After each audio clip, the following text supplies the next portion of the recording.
बिस्मिल्लाहिर्रहमानिर्रहीम। अस्सलामु अलैकुम वरहमतुल्लाहि वबरकातुहू।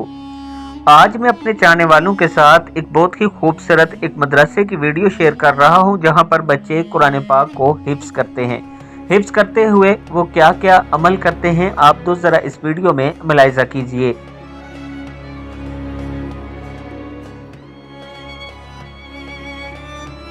इस वीडियो में आप देख सकते हैं कि ये बच्चे कुरान पाक का सबक याद करते हुए वहीं सो जाते हैं, लेकिन इनके असातिज़ा इतने अच्छे हैं कि आराम से इनके पास आते हैं और इन्हें जगाते हैं।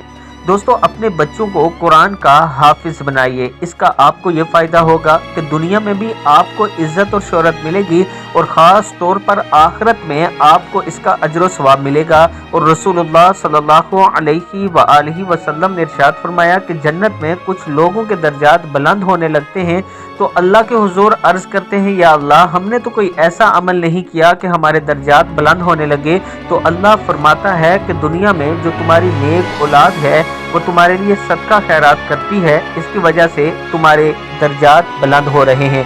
तो अपनी औलाद की तरबियत ऐसी करें कि वो आपके मरने के बाद आपके काम आ सकें, आपके लिए सदका खैरात कर सकें, नेक अमल कर सकें, कुरान की तिलावत कर सकें, जो कि अजर आपको पहुंचता रहे। अस्सलामु अलैकुम वरहमतुल्लाहि वबरकातुहू।